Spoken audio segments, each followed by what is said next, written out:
एक अमली सियासत की वो होती है कि भाई अमली सियासत में हुक्मरान इत्तेहाद के पास 208 अभी भी सीट्स हैं, ठीक है ना, और अगर 23 नशिस्तें उनको ख़वातीन की जो रिजर्व सीट की मनसूख हुई हैं वो नहीं भी मिलती तो उनकी ज़ात पे तो फ़र्क नहीं पड़ना। और अच्छा, लोग ये भी कह रहे हैं कि हो सकता है कि बजाय हुक्मरान इत्तेहाद को देने के ये भी एक इम्कान है कि किसी को भी ना दी जाए, क्योंकि ज़ाहिर है कि जो आपकी कौंसिल है सुन्नी इत्तेहाद कौंसिल वो तो रजिस्टर्ड नहीं है और खुदा आपका भला करे PTI भी नहीं है, तो वो किसी के भी खाते में रह जाएँ, और अगर नहीं जाती तब भी जो है हुकूमत जो है वो तो बड़ी मुस्तहकम रहेगी। मैं अमली सियासत की बात कर रहा हूँ, मैं असूलों की जो आपका आइडियलिज्म है उसकी बात नहीं कर रहा। जी,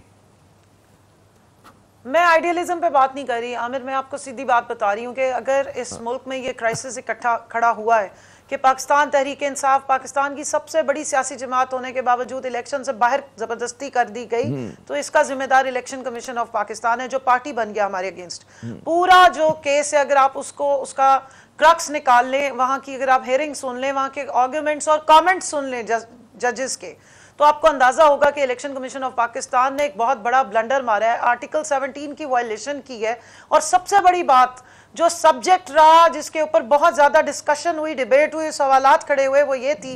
कि 13 जनवरी को जो सुप्रीम कोर्ट ऑफ पाकिस्तान में काजी फाइज ईसा साहब ने जो मुकदमे जो जजमेंट दी थी कि पाकिस्तान तहरीक इंसाफ से उनका बल्ला ले लिया गया था, वो जजेस खुद कह रहे हैं इस बात को सुप्रीम कोर्ट के कि इस केस के दौरान कि इलेक्शन कमीशन ऑफ पाकिस्तान ने उसकी गलत इंटरप्रिटेशन करते हुए पाकिस्तान तहरीक इंसाफ को बतौर पॉलिटिकल पार्टी इलेक्शन लड़ने से बाहर कर दिया। सो इस सारी गलती का कौन जिम्मेदार है? वाइडली रिपोर्टेड है। अच्छा, अब क्योंकि जाहिर है कि एक सब जुडिस मैटर है, इस पे हम ज्यादा बात नहीं कर सकते, क्या सराई भी नहीं कर सकते। आप ये देखिए कि इलेक्शन कमीशन का काम था फ्री एंड फेयर इलेक्शंस कराना। अगर ये इतना बड़ा लकूना या गैप या इतना बड़ा प्रॉब्लम खड़ा किया इलेक्शन कमीशन ने, तो आप इलेक्शन कमीशन के पास कौन सा वो लाइसेंस और वो कौन सा फॉर्मूला था जिसके तहत ये 78 सीटें उन्होंने बाकी पार्टियों में बांट दी, बशमूल उन पार्टीज के जिनको 0 सीट मिली हुई है इस वक्त असेंबली में। आपको पता है, आप माशाल्लाह पढ़े लिखे आदमी है, कि 4.21 के फॉर्मूले से पंजाब में नेशनल असेंबली की सीट दी जाती है। अगर किसी पार्टी के पास 16 या 17 सीटें हैं असेंबली में जो इलेक्शन लड़के आने वालों की, जिसकी बुनियाद पे रिजर्व सीट्स का कोटा बनता है, उनको अगर आप 4 सीटों की बजाय 17 सीटें दे देंगे तो किस बेस पे देंगे? जी, बहुत सारे सवालिया निशान है, दुरुस्त फरमा रही है, और इसी का फैसला मौजूद अदालत ने करना है। लेकिन एक जुमले में मुझे ये बताइए, ये वाली जजमेंट, ये जजमेंट आपकी नया एक कोर्स डायरेक्शन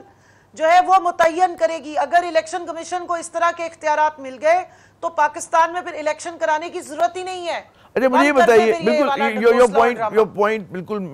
आ गया सामने। ये फरमाइएगा आप एक लफ्ज में अगर वो दे सकें जवाब इसका एक जुमले में, कि क्या आप इस फैसले के हवाले से पुरुमीद हैं,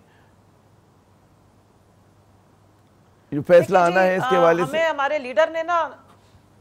लीडर ने हमें 2 बातें सिखाई हैं और वो उन्होंने बाकी कौम को भी सिखाई थी। एक तो उन्होंने ये कहा था कि आपने घबराना नहीं है, और दूसरी बात जो वो बहुत ज्यादा कहते हैं, कहते हैं कभी भी नाउमीद ना हो।